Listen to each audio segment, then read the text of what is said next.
Nuevo orden mundial. Audiolibro. Una contribución a la comunidad de la información.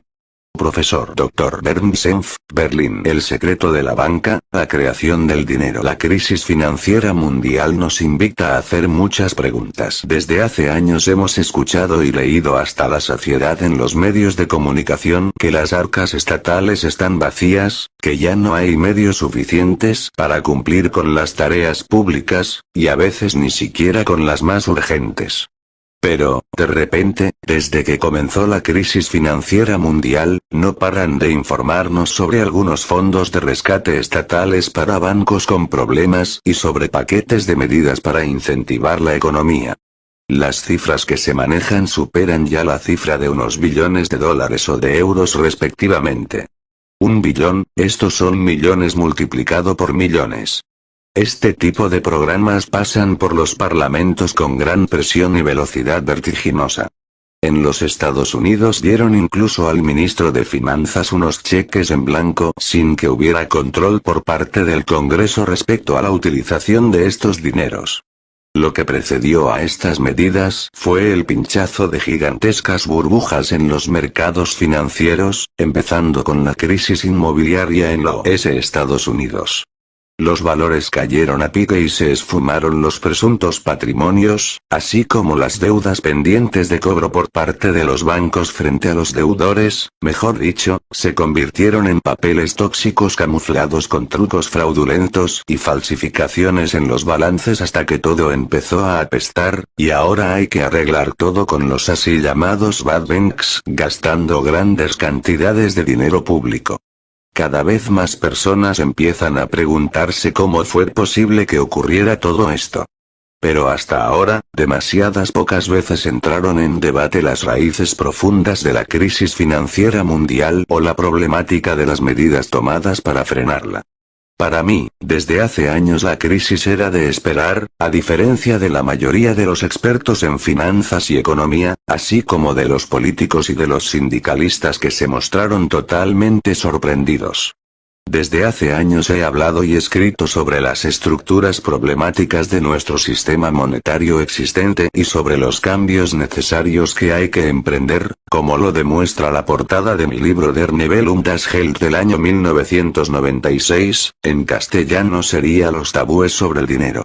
Los puntos claves del problema son, la estructura y dinámica del sistema del interés, que es destructiva a largo plazo. La manera que tienen los bancos centrales, algunos de ellos privados, y los bancos comerciales de crear dinero de la nada, out of thin air. Acerca de la problemática del sistema del interés. Siguen algunas indicaciones acerca de la problemática del sistema del interés. El interés y el interés compuesto provocan que los patrimonios crezcan de forma exponencial, es decir, crecen de forma acelerada, cada vez más rápido, y esto como si fuera lo más natural. Con un interés compuesto del 5% se dobla la suma transcurridos apenas 15 años.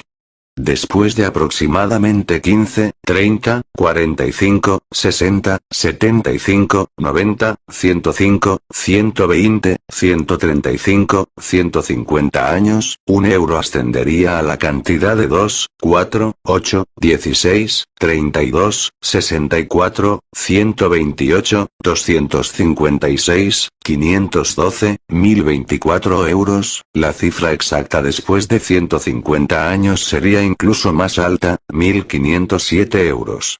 1000 millones se convierten, por lo tanto, en 1507 billones. Aunque esto es deseable para los inversores, esta forma de crecimiento es muy problemática para los deudores, también para la economía en su conjunto.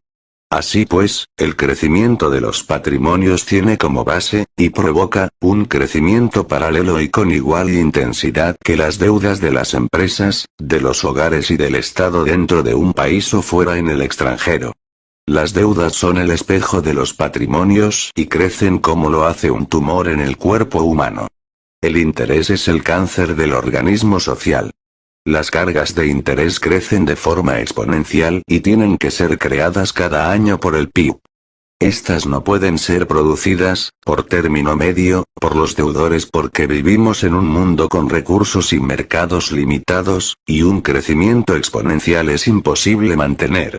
Incluso esforzándonos al máximo, el ritmo del crecimiento tiene que bajar inevitablemente después de haber transcurrido algunas décadas con la consecuencia de que bajen los rendimientos medios en la economía real. De todas formas, dado que los patrimonios quieren seguir creciendo, buscan su suerte en los mercados financieros especulativos. De esta manera provocan que las cotizaciones suban, por intermediación de los bancos, fondos de inversión o hedge funds, en ocasiones en las bolsas, y en otras en los mercados de los bonos, materias primas, productos agrícolas, además en los mercados de divisas o los hipotecarios, sin olvidar los productos de los derivados que se pueden considerar como un casino global, circulando por el mundo bajo la presión del posible estancamiento monetario, siempre en busca del máximo rendimiento. Todo esto fue posible desde el principio de los años 80, es decir, desde que el neoliberalismo y los fanáticos de la globalización empezaron a derribar cualquier limitación nacional y tradicional para el tráfico de capitales especulativos, vendiéndolo como el camino hacia el cada vez mayor bienestar para todos. Las cotizaciones empujadas por la especulación hacia el alza se alejaban, de esta manera, cada vez más de las bases de la economía real y provocaron las burbujas especulativas. Ignorando por completo el peligro potencial, se celebraron de forma entusiasta durante años las subidas de las bolsas y una cada vez mayor parte de la población se veía atraída en participar. Hasta el gran despertar cuando cada vez más burbujas pinchaban primero en la periferia del capitalismo global y luego progresivamente también en las metrópolis del mismo. ¿De dónde procedieron estas cantidades tan enormes de dinero, con las que se inflaron las burbujas especulativas? ¿Quién las creó y metió en circulación?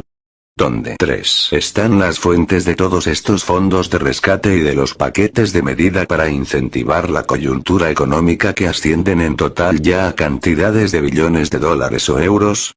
Hace años escribí en mi libro Der Tanz um den Gewinn, en castellano sería El baile por el becerro de oro, sobre el tema la fiebre bursátil y la locura colectiva Börsenfieber und Kollektivwahn, y sobre la tendencia inherente al sistema monetario de un posible super-GAU 1 del sistema financiero mundial. La manera de cómo se crea el dinero tiene una importancia enorme respecto a las causas de las crisis, además de los factores que las agravan. Por eso, qué remarcable es que, a través de los siglos, la creación del dinero es y sigue siendo uno de los secretos de la banca mejor guardados, con consecuencias muy graves. En las páginas siguientes se intentará explicar de forma escueta cómo se ha desarrollado la creación del dinero, cuáles fueron sus orígenes y de qué manera una y otra vez se ha conseguido camuflar. De monedas de oro a papel moneda. Cuando el dinero todavía estaba compuesto de verdaderas monedas de oro, su valor parecía basarse en el del metal mismo añadiendo los costes de acuñación. Lo que parecía jugar un papel esencial para determinar su valor fue, por un lado, la cantidad de trabajo y los costes de extracción y, por otro lado, la escasez del oro. Existía una teoría del automatismo del oro que decía que la cantidad del oro que estaba en circulación en forma de dinero se adaptaría de manera automática al desarrollo del Producto Interior Bruto, evitando así no solamente una inflación, sino también una deflación en mayor grado. Sin embargo, esta teoría se basaba en unas suposiciones que correspondían cada vez menos con la realidad. Por ejemplo, la supuesta flexibilidad hacia arriba o abajo de los precios y de los sueldos así como la reproducibilidad ilimitada del oro. No obstante, este mito del oro se instaló durante un tiempo muy largo, demasiado largo. Después del crash bursátil del año 1929 acontecieron grandes crisis económicas mundiales para despedirse de este mito. Agarrarse demasiado tiempo al patrón oro parcial y a sus reglas de juego fue un elemento potencializador en el hecho de que la crisis americana se expandiera a Europa y como consecuencia de la retirada del oro se tuvo que reducir por el factor multiplicador de 3 respecto al oro y se retiraron estas cantidades nacionales de dinero. Esto estancó definitivamente y por completo la circulación del dinero y la economía se vio empujada a una crisis deflacionaria. Qué sorprendente es que el mito del oro experimente en los últimos tiempos un cierto renacimiento. Una nota de los traductores. Expresión alemana que significa el accidente más grave que puede sufrir un central nuclear. A causa de un sobrecalentamiento del núcleo del reactor nuclear se produce la explosión del hidrógeno acumulado en su interior provocando su destrucción total con la consecuencia de que toda su radioactividad se libera a la atmósfera. 4. Esta teoría no reflejaba, entre otras cosas, el hecho de que en aquellos tiempos del siglo XIX y comienzos del XX cuando el capitalismo industrial estaba en pleno auge desenfrenado, la cantidad de oro por la escasez que lo caracteriza no pudo crecer en absoluto a la misma velocidad. El abrigo de oro se hizo cada vez más estrecho para un PIB que aumentó considerablemente, como lo hace un abrigo de niño que se queda con el tiempo demasiado pequeño para una persona que crece. Al final, el tejido de este abrigo, para un niño, solo basta para cubrir una tercera parte del cuerpo de un adulto y haría falta, en principio, más tejido para cubrir adecuadamente las partes que quedan al descubierto. Algo parecido ocurrió con el abrigo de oro al que se le añadió paulatinamente un abrigo de papel moneda hasta que finalmente quedó por completo sustituido por él, con el fin de cubrir el PIB creciente y a la par hacer posible de esta forma que hubiera una demanda creciente. El origen de la creación del dinero. Es importante ver cómo se desarrolló el cambio de monedas de oro a papel moneda. Al principio estaba cubierto del todo por oro, pero más tarde solo en parte, desprendiéndose al final totalmente de su cobertura. Aquí está el origen histórico de la creación del dinero de la nada, así como del secreto de la banca que sienta sus bases en esta forma de crear dinero. Todo empezó hace algunos cientos de años cuando los comerciantes se preocuparon por la seguridad de sus monedas de oro y las llevaron a los orfebres para que las guardasen. Dado que su material de trabajo era el valioso oro, los orfebres sabían bien cómo guardarlo de forma segura. Y para ello tenían una caja fuerte. A los comerciantes se les entregaba a cambio por haber depositado su oro, un recibo de papel que les garantizaba su derecho a que presentando este recibo, la garantía de convertibilidad al oro, se les devolvería su oro en cualquier momento. A raíz de estos comienzos se desarrollaron más tarde los bancos y los recibos de papel se convirtieron en billetes de banco que ya no llevaban el nombre del titular, sino que podían ser dados a una tercera o cuarta persona etc., por tanto, eran transferibles. Si el comerciante A quería pagar al proveedor B algo por valor de 100, podía cambiar el billete de 100 en oro, dar a B el oro, y llevarlo por cuestión de seguridad de nuevo al mismo banco donde se le daba de nuevo el correspondiente billete de 100. Sin embargo, todo era más fácil, A entregaba el billete de 100 directamente a B, y B confiaba en que podía convertir en cualquier momento este billete en oro. El oro permanecía, por tanto, en el banco y el billete de banco se pasaba de mano en mano y cumplía su función como medio de pago. Cuanto más se consolidaba la confianza en la garantía de convertibilidad al oro, más pagos se efectuaban a través del traspaso de los billetes de banco.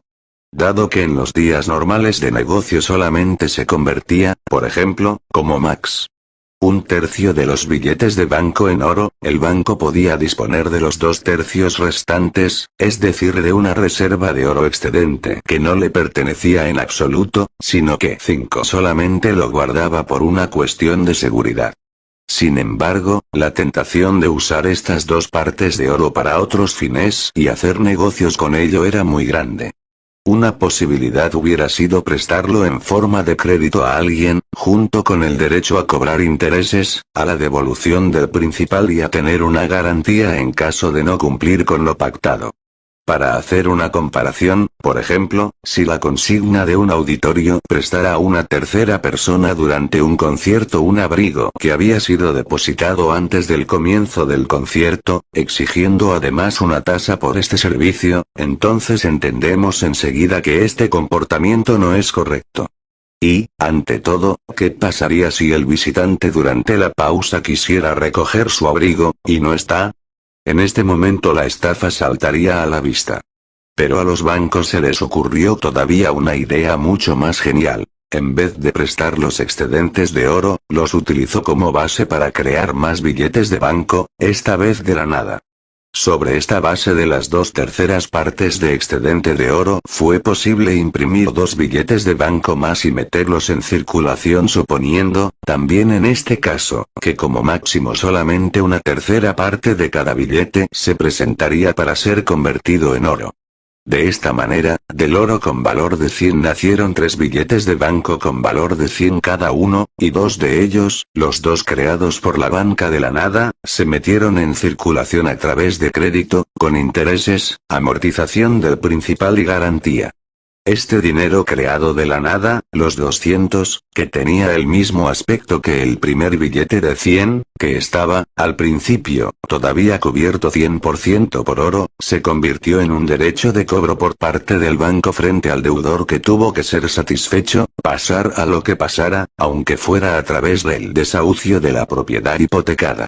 El camuflaje de la creación del dinero de la nada. Mientras que el primer billete de banco todavía servía como un derecho de cobro por parte del dueño del oro frente al banco, los 2 billetes de 100 creados de la nada se convirtieron en un derecho de cobro por parte del banco frente al deudor. El banco supo, para decirlo así, darle la vuelta a la tortilla.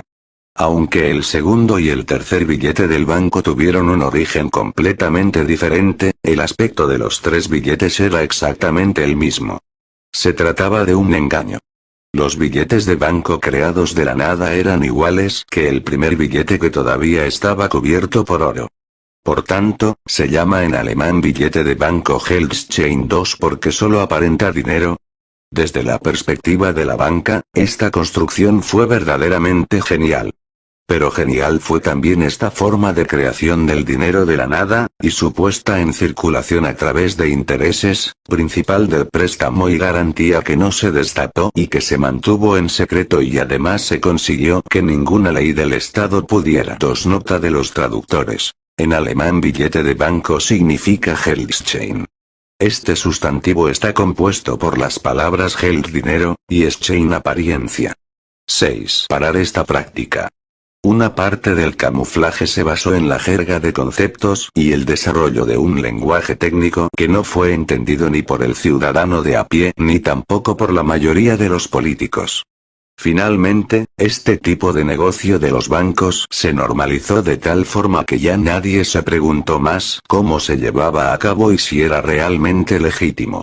De esta práctica no se ha cambiado nada o muy poco hasta hoy.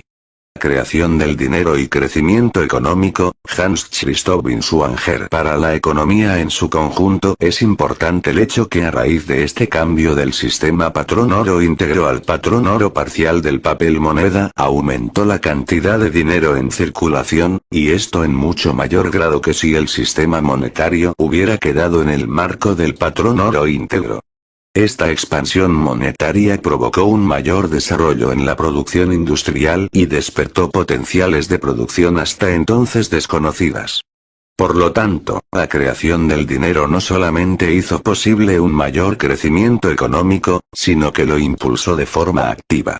Dado que las empresas y también el Estado ya no dependían de la financiación de nuevas inversiones de dineros ahorrados que los bancos estaban reuniendo y traspasando en forma de créditos a otros, el ahorro ya no era la condición primordial para las inversiones y para el crecimiento económico, sino que el dinero creado de la nada y metido en circulación a través del crédito creó en manos de los prestamistas una demanda añadida y activó de esta manera un potencial productivo que sin esta creación del dinero hubiera quedado desaprovechado.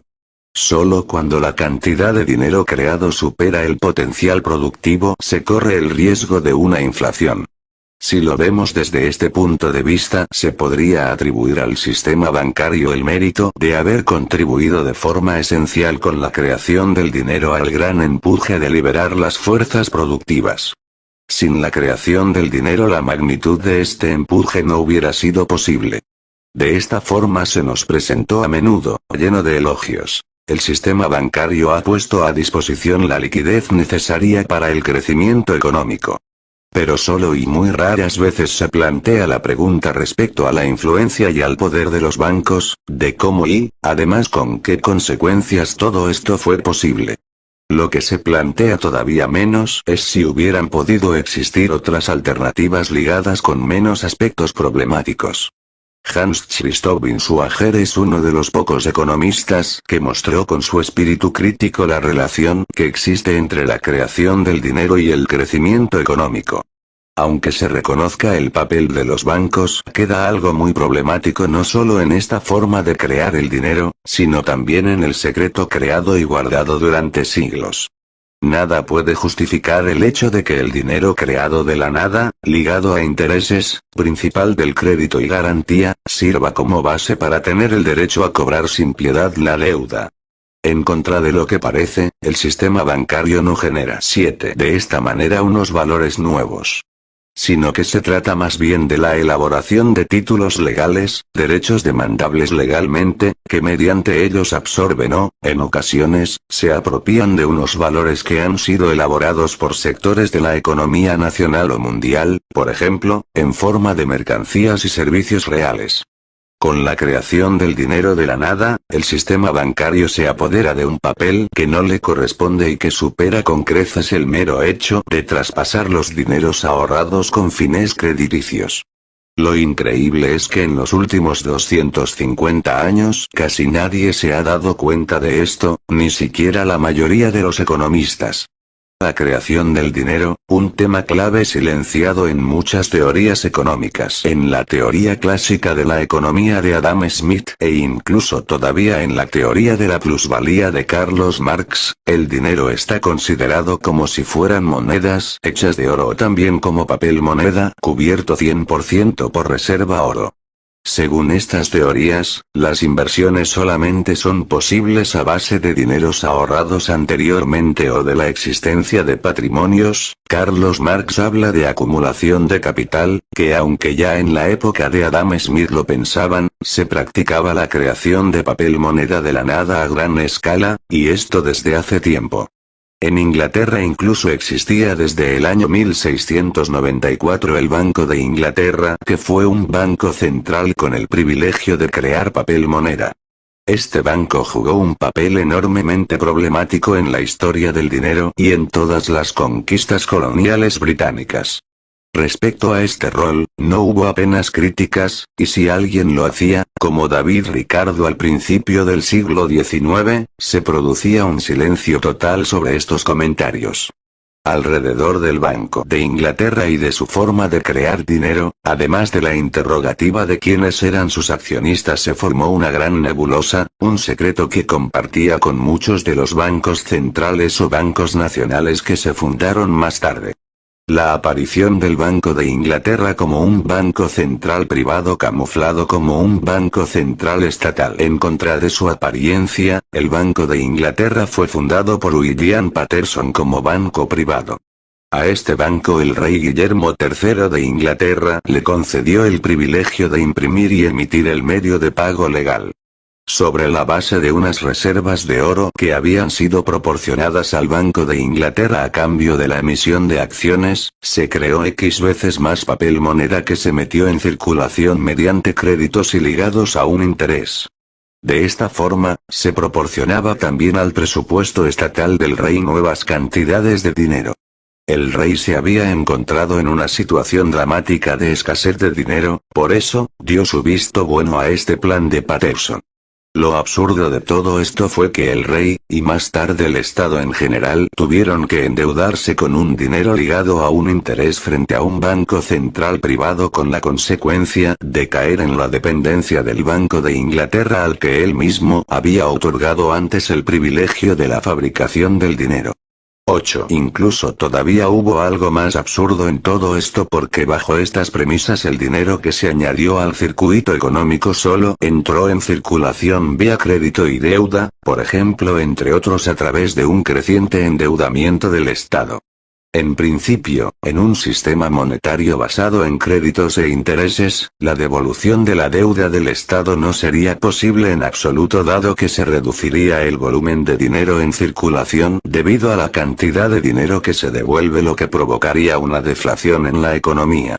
Un banco central de estas características puede ganar una influencia enorme a nivel político, decidiendo a qué fines se ponen a disposición los créditos y a qué fines no. Para pagar su deuda, el Estado tiene que recurrir a los ciudadanos y subirles los impuestos o recortar gastos. No será, por lo tanto, que a los ciudadanos en alemán se les llama Staatsbürger porque Bürgen significa avalar, y está atestado. A fin de cuentas los ciudadanos son los que tienen que avalar la deuda del Estado. El carácter del Banco de Inglaterra como un banco central privado se convirtió también en un secreto de la banca. Puesto que en sus billetes de banco aparecía el retrato del rey y su firma, esto daba la impresión de que se trataba de un banco central estatal y de dinero estatal. También el proyecto ley para la fundación del Banco de Inglaterra se llevó a cabo con un secretismo absoluto. Se aprobó por el Parlamento introduciéndolo en un proyecto ley más amplio sobre el reglamento de tonelaje para barcos, es decir, escondiéndolo como una aguja en un pajar en algún lugar de la así llamada letra pequeña. Todavía a mediados del siglo XX las peticiones de algunos diputados críticos dirigidas al ministro de Hacienda y Tesorería quedaron sin ninguna respuesta, solo porque querían saber quiénes eran los accionistas o propietarios del Banco de Inglaterra. Parece que incluso hasta hoy en día no existen informaciones oficiales al respecto. En el año 1948 el Banco de Inglaterra fue formalmente nacionalizado. Es decir, uno de los más grandes e influyentes creadores de dinero en toda su historia hizo sus negocios durante largos siglos en la penumbra, y esto aunque Inglaterra ya hacía tiempo vivía en un sistema democrático. La creación del dinero en la obra Fausto parte segundo de Johann Wolfgang von Goethe. Cierto es que casi nadie se había interesado por esta problemática, ni siquiera los economistas. Hubo, al menos, un hombre de letras y científico importante que trató este tema en una de sus obras, me refiero a Johann Wolfgang von Goethe. En su obra Fausto II aparece, como también en Fausto I, la figura de Mefistófeles. El plan para que un banco central pueda crear papel moneda procede de una idea que se le ocurre a Mefistófeles. Este sabe persuadir al doctor Fausto para que intente convencer al emperador de su plan. Al principio, hablando con el canciller, el emperador expresa sus grandes dudas respecto a esta propuesta, preguntándose si todo esto sería legal o más bien una estafa, pero finalmente se deja llevar por los argumentos de sus consejeros y da su visto bueno, aunque, en el fondo, no comprende en absoluto nada nuevo de lo que está haciendo. Ni los espectadores de esta obra en el teatro ni los profesionales del mundo de la literatura son conscientes de la importancia de estas escenas. Yo mismo me di cuenta de esto solo después de la lectura del libro Geld und Magie, en castellano sería El dinero y la magia, del autor y catedrático Hans Christoph Insuanger. Sin embargo, el Banco de Inglaterra fue durante siglos un banco central privado que aparentaba ser un banco central estatal. De este hecho especialmente problemático, no hablan ni Johann Wolfgang von Goethe ni Hans Christoph Insuanger. El premio Nobel Frederick Soddy como crítico del sistema monetario. Hubo otro personaje famoso que hizo un llamamiento para levantar el secreto de la creación del dinero y para concienciar de la problemática del interés reprimida colectivamente por la sociedad. Frederick Soddy, Premio Nobel de Química en los años 20 del siglo pasado, en su libro Wealth, Virtual Wealth and Debt, Bienestar, Bienestar Virtual y Deuda, presentó incluso una demanda constitucional ante el Tribunal Supremo de Inglaterra por la inconstitucionalidad, según él, del sistema monetario existente. Sin embargo, esta demanda no prosperó y fue desestimada antes de que pudiera haberse celebrado un juicio. Mientras Frederick Soddy fue como premio Nobel una persona muy apreciada socialmente, sus brillantes publicaciones acerca del sistema monetario y de la creación del dinero fueron ignorados casi por completo, con la consecuencia de que fueron a parar a un cierto aislamiento social. Al final, expresó su opinión sobre las ciencias económicas, diciendo que estas no eran realmente una ciencia, sino más bien un sistema dogmático de fe que se había blindado completamente contra cualquier crítica seria. ¿Por qué a ninguno de los críticos del sistema de interés o de la creación del dinero se les otorga un premio Nobel de Economía que, al fin y al cabo, ya existe desde hace décadas? Quizás en este contexto es interesante mencionar que este premio Nobel, a diferencia de los otros premios Nobel, no se otorga por la Fundación Alfred Nobel, sino por el Banco Nacional Sueco, que había sido fundado también como un banco central privado algunos años antes del Banco de Inglaterra. Los billetes emitidos por este Banco Nacional Sueco daban también la impresión errónea por su nombre, Corona Sueca, de que se trataba de un banco central royal o del Estado y de un dinero estatal. Es comprensible que a semejante patrocinador no le parezca una buena idea otorgar premios a aquellos economistas que levanten el secreto de la banca o que hablen de la problemática del sistema del interés. Dicho aparte, hay fuentes fiables que confirman que las primeras facultades de las ciencias económicas en Inglaterra fueron financiadas por bancos privados. ¿A quién se le puede ocurrir pensar que esto pueda tener alguna consecuencia respecto a los contenidos de lo que se enseña o no se enseña? 10. Fundación y camuflaje de la Fed por un consorcio de bancos privados. Solo una pequeña minoría de personas sabe que el banco central más poderoso del mundo, la Fed, Federal Reserve System de los Estados Unidos, se fundó en el año 1913 por un consorcio de bancos privados. Su nombre da a entender que es una institución federal, es decir, nacional o estatal. Esto no es cierto. Existen ya un número suficiente de publicaciones, por ejemplo de los autores Stephen Zarlenga, G. Edward Griffin, Ellen Hodgson Brown, sobre la historia de la fundación de la Fed y sobre el papel que desempeña hasta la fecha. Sin embargo, estas voces han sido hasta hoy ignoradas por completo por parte de las ciencias económicas, de la política y los medios de comunicación. Quienes se ocupan de estos temas y, además, se pronuncian sobre ellos en público, pueden estar casi seguros que se les llama teoréticos de la conspiración. Las reacciones de rechazo a estas difamaciones pueden contribuir a que se eviten y no se toquen más estos temas. Pero la pregunta de si estas publicaciones solamente tratan algunas teorías sin ningún fundamento y que además no corresponden en absoluto con la realidad o si tratan más bien de relatos bien documentados sobre acontecimientos reales, esto solamente se puede saber después de haber comprobado seriamente la veracidad de la información y sus respectivas fuentes, y no antes y sin comprobación.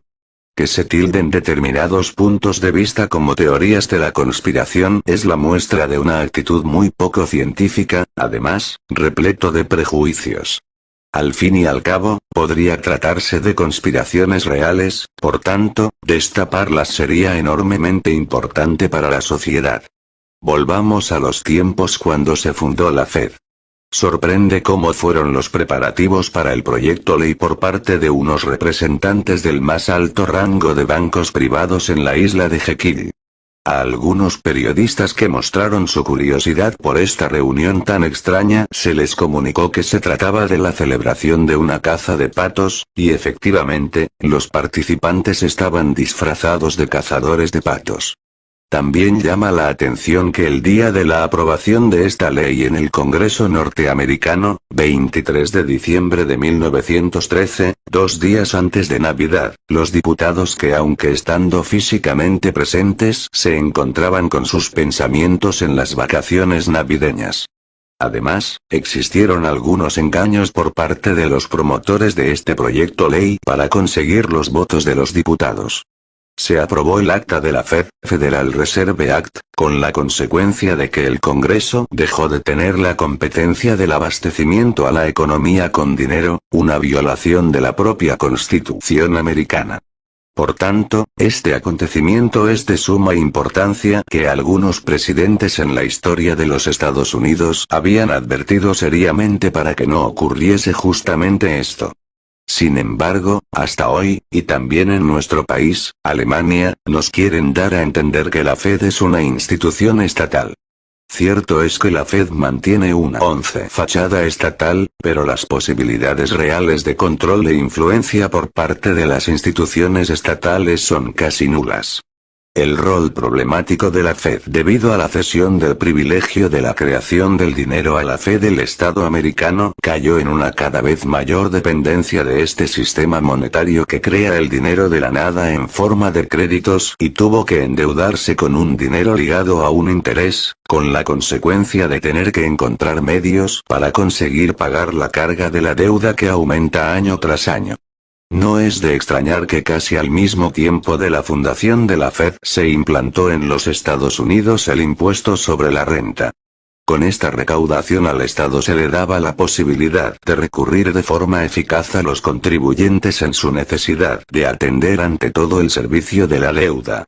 Se dice que hasta la fecha nunca se ha aprobado la correspondiente ley, lo que significa que se recauda desde hace casi un siglo un impuesto sin ninguna base legal. Bajo la tutela de la Fed se formaron burbujas especulativas que precedieron al crash de Nueva York del año 1929, y se alimentaron las burbujas especulativas con un aumento sin parar del volumen de dinero, una política que siguió Alan Greenspan en los años 90 como jefe de la Fed y que continúa hoy en día su sucesor Ben Bernanke. En el año 2005 la Fed tomó la decisión de no publicar más la evolución del volumen de dinero con la consecuencia que desde entonces tan solo existen estimaciones indirectas en cuanto a este dato. Su responsabilidad son también los fondos de rescate con cantidades de dinero que superan ya los límites de los billones de dólares para salvar a los bancos y compañías de seguros que han caído en números rojos por especulaciones excesivas. Estos fondos de rescate, financiados con dinero creado de la nada, han provocado una vez más una subida dramática de la deuda estatal que alcanza ya dimensiones inimaginables. Estos dólares creados de más parecen estar cubiertos por la compra por parte de la Fed de los bonos del Estado. Pero emitiendo estas letras, el endeudamiento del Estado crece todavía más, lo que provoca inevitablemente recortes en sus gastos públicos por tener que pagar cada vez más intereses. Una situación que no puede resultar más absurda. Por cierto, a Ben Bernanke le llamaron ya antes de su nombramiento como jefe de la Fed Helicóptero Bernanke porque dijo, con afán tranquilizador, que la Fed podría, en principio, poner a disposición cualquier cantidad de liquidez, es decir, sin límites, si hiciera falta. Por tanto, la Fed podría inundar la economía con dinero recién salido de la imprenta o con dinero virtual y, en caso de emergencia, también de forma poco usual, tirando los billetes de banco desde los helicópteros. De esta manera, al menos, se distribuirían más equitativamente entre la población. Entretanto, la creación de dinero por la Fed se ha convertido en algo todavía más macabro. Se están usando o, mejor dicho, despilfarrando los billones de dólares sacados de la nada para compensar las enormes pérdidas de los bancos que se han amontonado por los negocios especulativos irresponsables. Y la inmensa mayoría de la población tendrá que sacrificarse y sufrir las consecuencias. Subida de impuestos, recortes del gasto público, desempleo en aumento e inflación. La monetative, la creación del dinero en manos públicas. Hace falta una reorganización del sistema monetario. Para mí, la conclusión de lo expuesto hasta ahora sería la siguiente y como primera reivindicación importante, los bancos centrales deberían ser instituciones públicas e independientes del sector bancario privado y de unos accionistas particulares así como de la misma manera independientes de los gobiernos, es decir, integrados como el cuarto pilar en nuestro sistema democrático de separación de poderes estatales. Al lado del poder ejecutivo, legislativo y judicial se necesita una monetative, una institución pública con el privilegio de la creación del dinero como medio de pago legal que debería poner a disposición del Estado, de forma bien dosificada, dinero sin interés y liquidación de la deuda para que pueda cumplir con sus tareas públicas más urgentes. Más allá de esta función, debería administrar el volumen de dinero con el fin de fomentar el bien común, sin que se creara inflación ni deflación, para mantener el índice de precios estable, moneda índice. Existen en la historia norteamericana ejemplos impresionantes que demuestran que esto es posible. Además, fueron ejemplos exitosos, hasta que el poder colonial británico o más bien el sistema bancario privado los minaron para, finalmente, abolirlos. La creación de dinero bancario virtual de los bancos comerciales, ¿mito o realidad? Los billetes emitidos por los bancos comerciales perdieron importancia debido a la fundación de un banco central que inició la emisión de estos billetes como medio de pago legal. Sus derechos de cobro frente a los deudores fueron entonces entregados al Banco Central y cambiados a este antes de ser transmitidos a los acreedores. Por tanto, después de haber traspasado el privilegio de la creación del dinero al Banco Central, los bancos comerciales encontraron una nueva posibilidad, y esto sin que durante largo tiempo ni el gran público ni las ciencias económicas ni la política se dieran cuenta de que creaban dinero de la nada. Mediante la creación de dinero bancario virtual que desde hacía ya bastante tiempo y hasta nuestros días constituye la mayor parte del volumen del dinero M1, dinero circulante en efectivo más depósitos a la vista o en cuenta corriente. Cierto es que a mediados del siglo XX las ciencias económicas sí se dieron cuenta de este cambio en los negocios de los bancos y formularon la teoría de la expansión múltiple de créditos, pero esta teoría, como se expondrá más adelante, desvía la atención de la principal problemática de la creación de dinero bancario virtual, a pesar de su aparente exactitud matemática. No revela realmente el secreto de la banca respecto a la creación del dinero, sino que crea más bien confusión. Yo mismo necesité muchos años para poder liberarme poco a poco y para poder ganar un punto de vista más realista de esta visión perturbadora que me enseñaron en mi carrera de ciencias económicas. Pero incluso entre los defensores de la libre economía que se apoyan en las ideas de Silvio Gesell, y que cuestionan la existencia del sistema de interés y la propiedad privada del suelo, hace ya algunos años y todavía surgen grandes controversias acerca de si realmente existe la creación de dinero bancario virtual por parte de los bancos o si es simplemente un mito. Después de haber sopesado intensamente muchos pros y contras, he llegado a la siguiente conclusión. Sí, existe la creación de dinero bancario virtual por parte de los bancos comerciales, pero de forma diferente y mucho más problemática que se refleja en la teoría enseñada en los libros de estudio de las ciencias económicas. A continuación quiero exponer en pocas palabras mi punto de vista respecto a la creación de dinero bancario virtual de los bancos comerciales. Lo expliqué más detenidamente en mi libro Der Tanzum den Gewinn, el baile por el becerro de oro, en el capítulo Controversen und das Geld, controversias acerca del dinero. Y con respecto a mi crítica acerca de la teoría que se enseña en las ciencias económicas sobre la expansión múltiple de créditos, se puede encontrar en mi libro Der Nebel und das Geld, los tabúes sobre el dinero, en las páginas 158-166.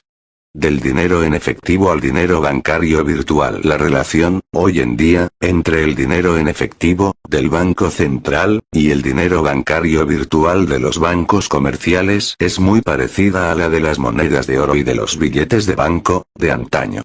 Un ejemplo nos servirá como ilustración. Si alguien, que se llamará cliente A, ingresa 100 euros en efectivo en una cuenta corriente, también llamado cuenta a la vista, de un banco, se genera en esta cuenta un depósito por esta cantidad.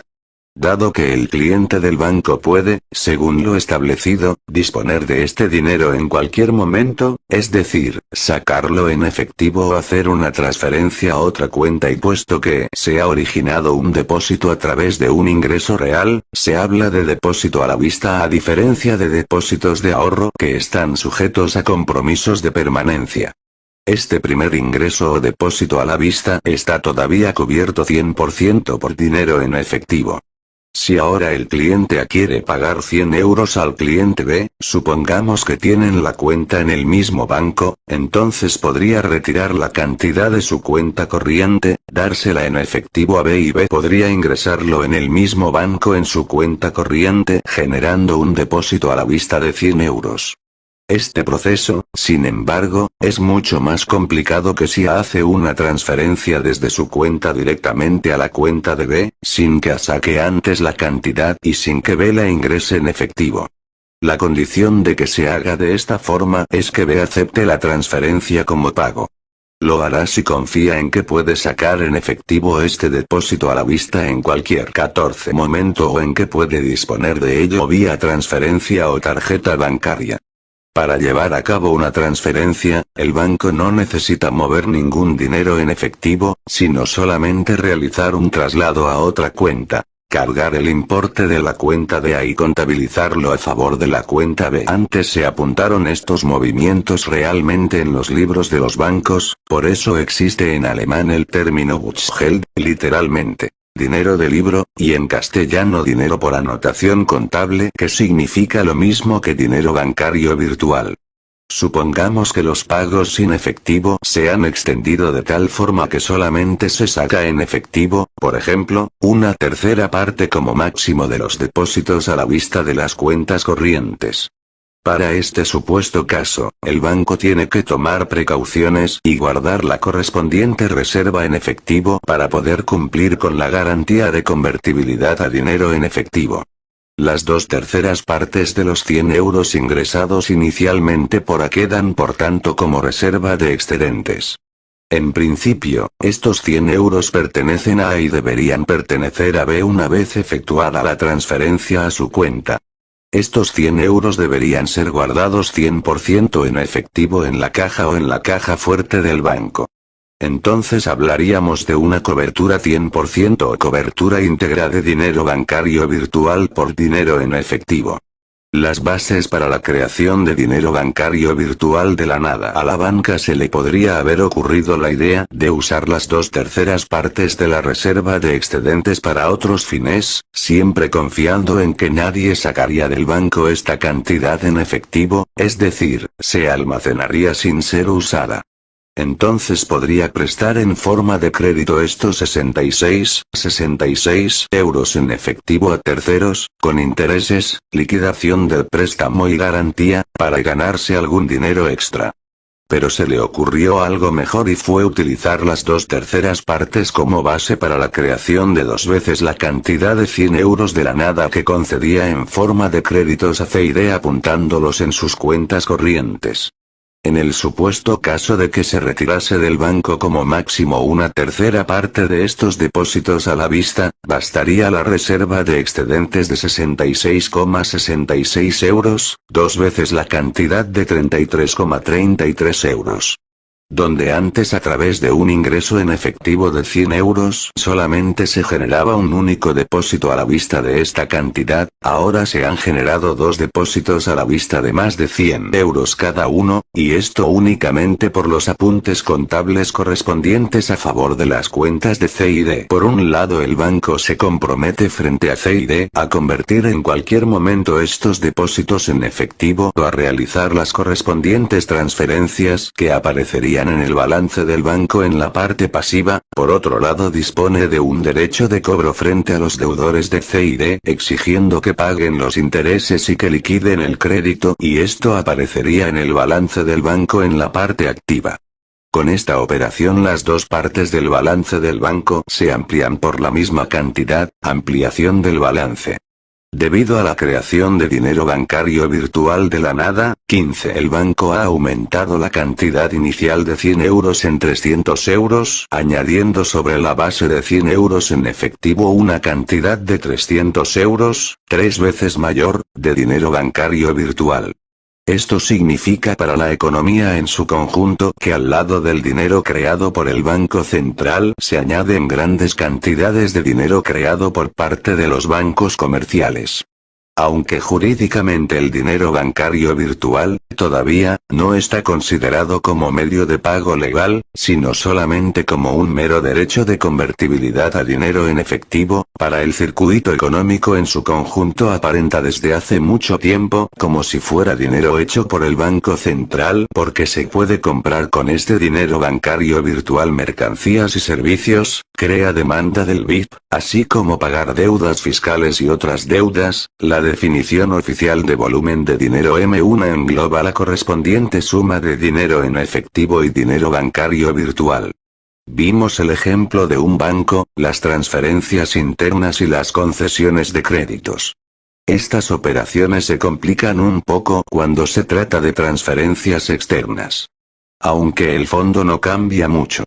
Supongamos que algunas transferencias se realizan del Banco Comercial 1, BC1, a clientes de otro banco, entonces, en principio, estas transferencias deberían ser acompañadas de los correspondientes movimientos de dinero en efectivo del BC1 al BC2, por tanto, no se podrían llevar a cabo con un simple traslado a otra cuenta.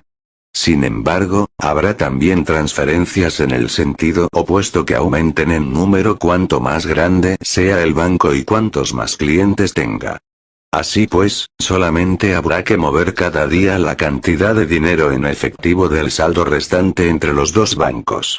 Este saldo entre grandes bancos es mucho menor que todo el volumen de transferencias que se realizan diariamente.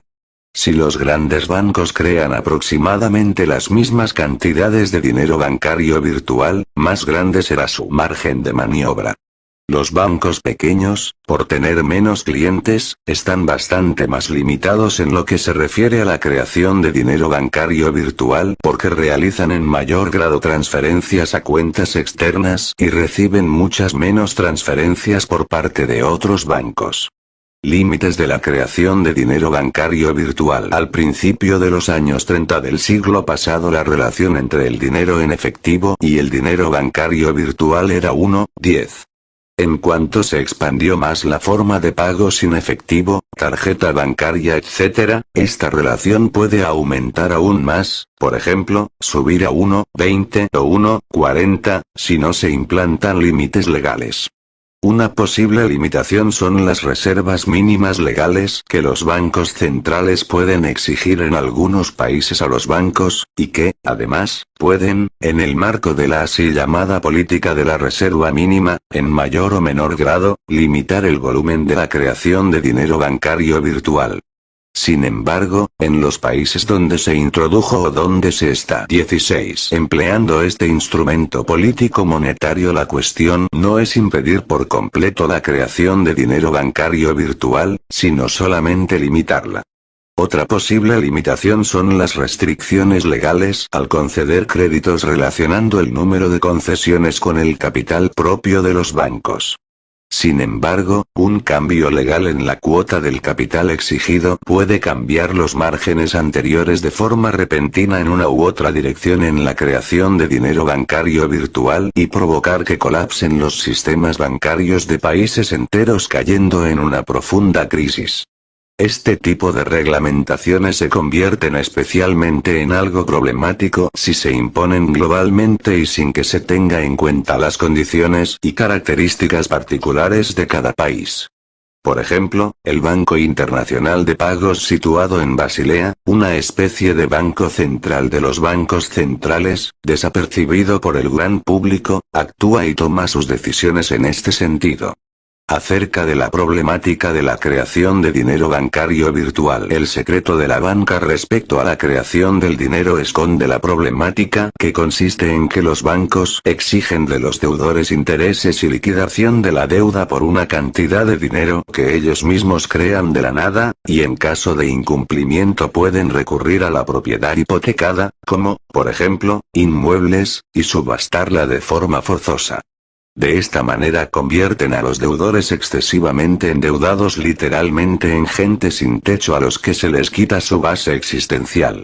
Esta situación también la pueden sufrir países enteros, en cuanto están excesivamente endeudados, por ejemplo, los países del tercer mundo, y como consecuencia los acreedores ganan el control sobre las personas y los recursos naturales. Este orden de acontecimientos, necesidad crediticia, endeudamiento, expropiaciones como el hilo conductor de un mismo tema, con tan solo algunas variaciones, que se repite a lo largo de miles de años de historia del dinero. Pero todo esto se convierte realmente en algo grotesco cuando los medios para la concesión de créditos, aunque con algunas limitaciones, se crean de la nada.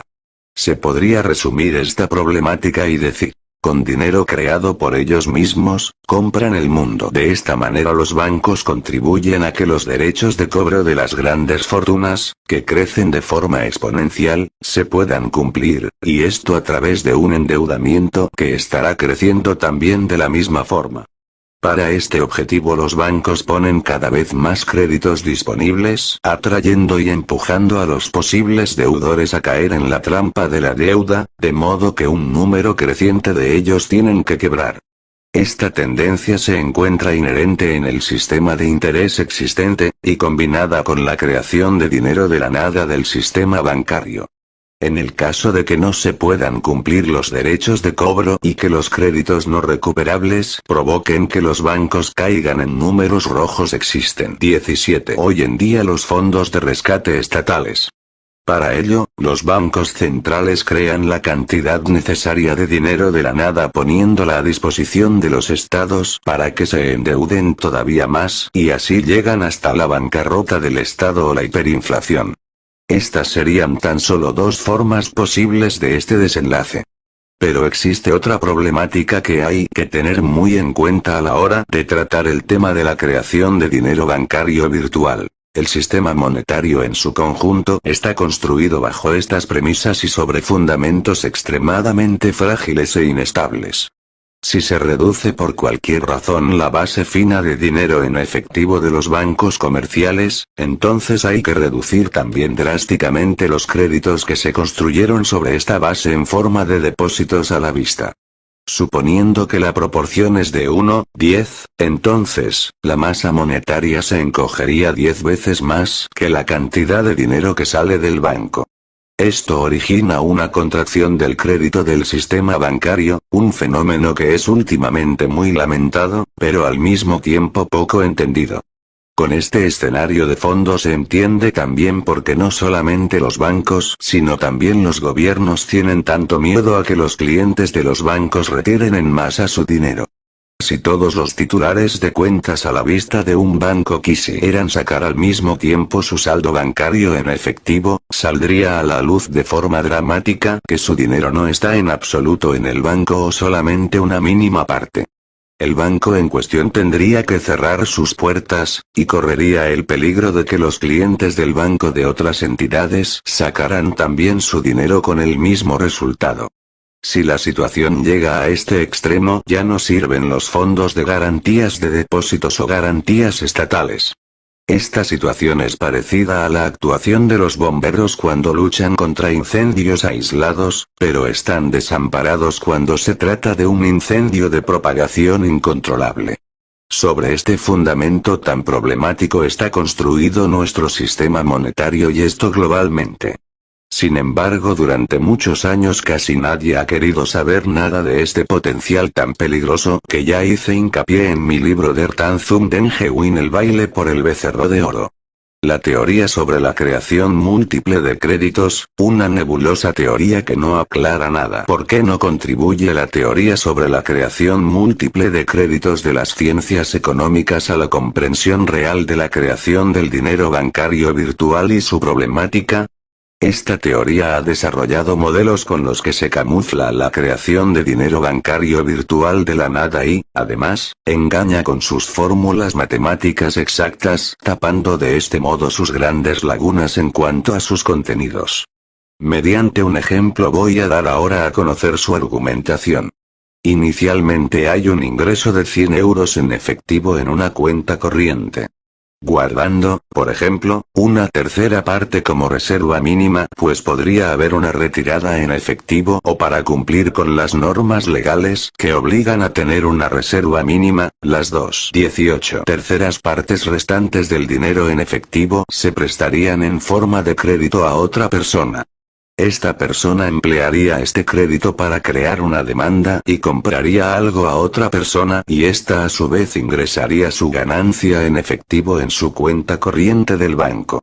Por tanto, continuando con este mismo ejemplo, en la siguiente ronda este mismo banco, quitando la reserva mínima de una tercera parte, recibiría 66,66 euros en efectivo, de los cuales las dos terceras partes restantes se darían como préstamos nuevos, etc. Puesto que se retiene cada vez la reserva mínima, entonces disminuye la cantidad de los créditos disponibles que se pueden conceder, pero sumándolos durante un tiempo infinito, aplicando la fórmula matemática de la progresión infinita, se obtiene un volumen de créditos que es 3 veces mayor del ingreso inicial en efectivo. En términos generales, el resultado es siempre el valor inverso de la tasa de la reserva mínima. Por ejemplo, en el caso de 1, 10 será, por tanto, 10, en el de 1, 20, será 20, etc. Este número calculado se llama multiplicador bancario y el proceso expansión múltiple de los depósitos bancarios. Este proceso, que parece mágico e inspira tal admiración, impide que casi nadie se pregunte con más detalle cómo se llega a este resultado y cuáles son sus premisas. Es un sinsentido si sumamos datos económicos que siempre se refieren al factor de tiempo finito durante un tiempo infinito. A una pregunta absurda no se le puede dar una respuesta con sentido. Así es de simple, aunque no es fácil verlo tan claro. ¿Qué volumen de negocio generaría un euro, si este euro pasara de mano en mano durante un tiempo infinito? La suma del volumen de negocio sería infinita. ¿Y qué? El sinsentido del planteamiento del problema a la pregunta se pone de manifiesto. Sin embargo, permanece tapado por la teoría matematizada de la creación múltiple de dinero. Esta teoría crea confusión. Da la impresión falsa de que los nuevos créditos concedidos en cada ronda se basan en ingresos en metálico que realmente fueron efectuados anteriormente. Pero, justamente, respecto a la creación de dinero bancario virtual, esto no es el caso. Este dinero, como he expuesto más arriba, se crea de la nada sin que se haya ingresado necesariamente dinero en efectivo. Sin embargo, de una teoría falsa sobre la creación de dinero bancario virtual tampoco se puede sacar la conclusión de que no exista en absoluto la creación de dinero bancario virtual, como tampoco se puede sacar la conclusión de que no existen los astros y sus movimientos, basándose en una teoría errónea sobre los movimientos de los mismos. Hay que buscar más bien explicaciones que describan los fenómenos con más exactitud. En el mundo de la astronomía, esto ocurrió con el cambio de visión del mundo de Ptolomeo al de Copérnico, el así llamado giro copernicano. 19. Confusión de conceptos como medio de camuflaje. ¿Por qué la realidad de la creación de dinero bancario virtual no salta a la vista? ¿Por qué no es directamente reconocible en los balances de los bancos o en las estadísticas hechas con los datos de los mismos? ¿Por qué los depósitos creados de la nada se denominan también depósitos a la vista de igual manera que aquellos que se crearon inicialmente con un ingreso en efectivo y que también se llaman depósitos a la vista? Aunque el banco haya generado el segundo y tercer depósito a la vista creado de más por valor de 100 euros cada uno, no se basa, en absoluto, en otros ingresos en efectivo u otros depósitos en efectivo, sino que se origina solamente por un apunte contable. Este engaño, consciente o inconsciente, es muy parecido al engaño, tiempos atrás, cuando se creaban y se añadían billetes de banco de la nada que tuvieron exactamente el mismo aspecto que el billete inicial que se había originado por el ingreso de oro y que fue, por tanto, cubierto 100% por oro. La persona que busca en los balances de los bancos o en las estadísticas si el volumen de los préstamos ha superado la cantidad de los depósitos no va a encontrar nada extraño. Por consiguiente, para él no va a existir la creación del dinero de la nada.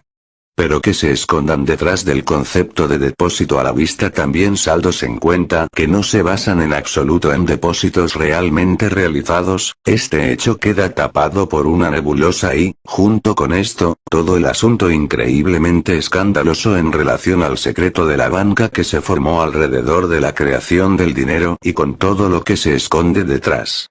Es poco probable que esta confusión de conceptos que persiste hasta hoy en día en el sistema monetario y en su engañosa apariencia, sea solamente una mera casualidad. Parece más bien un engaño premeditado que en algún momento empezó a producirse. Más tarde simplemente todo el mundo se acostumbró a los conceptos y a estas prácticas en los negocios bancarios sin hacerse más preguntas. Existen demasiados indicios en la historia del dinero que indican que hubo y hay más bien un interés por parte de algunos sectores de la sociedad para que siga existiendo esta nebulosa acerca de algunos temas esenciales y que nunca se aclaren. También es importante mencionar que estos puntos de vista que han destapado esta nebulosa alrededor del dinero y del secreto de la banca fueran sistemáticamente silenciados en la esfera de la política y de los medios de la comunicación. El final del secreto de la banca que rodea la creación del dinero. Pero este muro de silencio, ignorancia y rechazo frente a estos puntos de vista críticos y frente a alternativas constructivas está desmoronándose. Y es justamente la crisis financiera mundial que lo ha hecho posible y ha provocado este mayor entendimiento.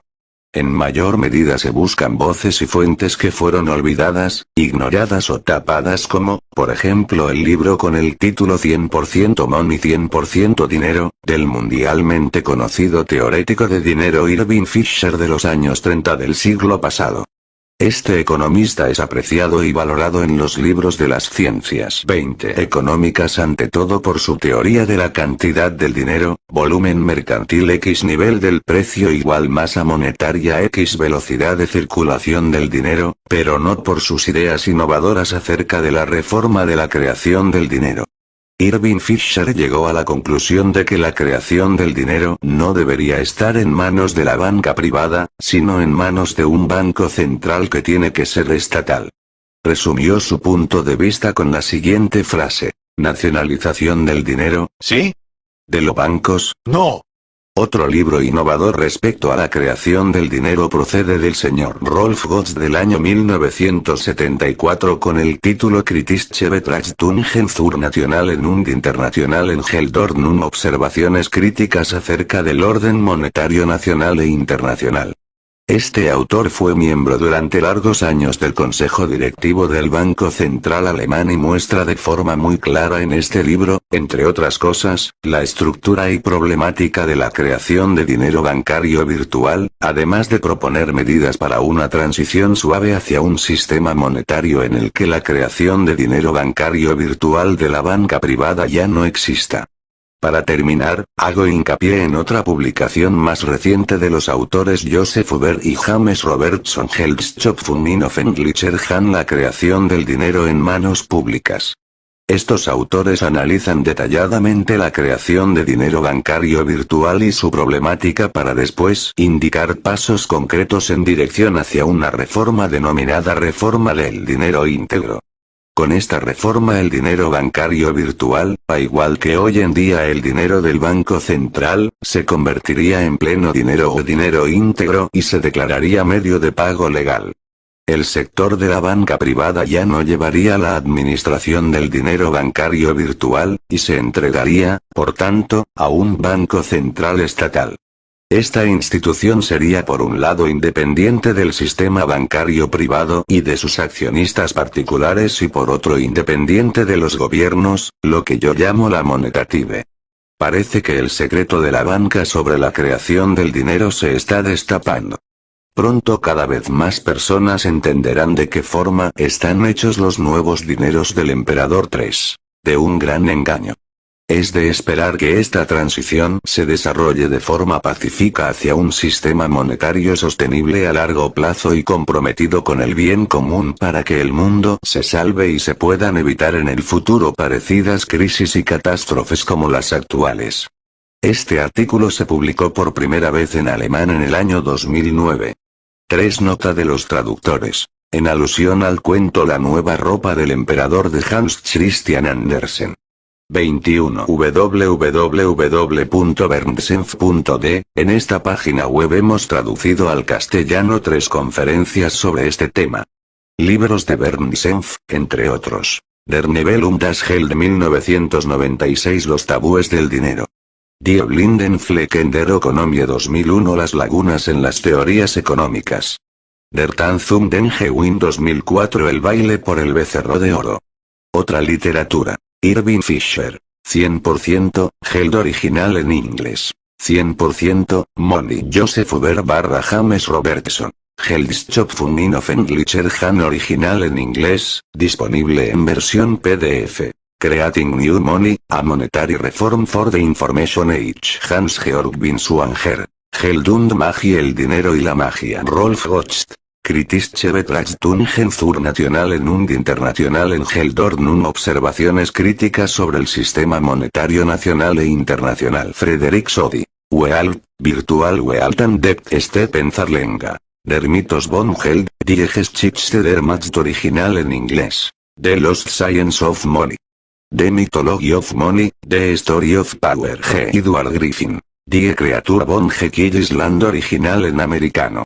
The Creature from Jekyll Island. Ellen Hodgson Brown. The Dollar Crash original en americano. The Web of Debt. Jürgen Elsässer. Nationalstaat und Globalisierung, globalización y Estado nacional.